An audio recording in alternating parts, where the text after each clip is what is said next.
Pikir secara logika, bagaimana caranya ini sawit bisa naik ke atas? Ya, begini guys.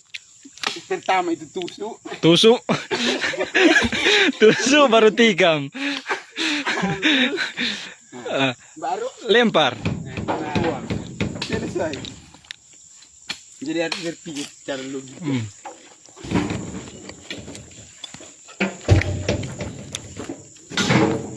Berpikir secara logika.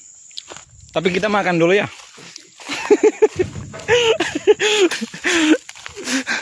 Intinya nabati.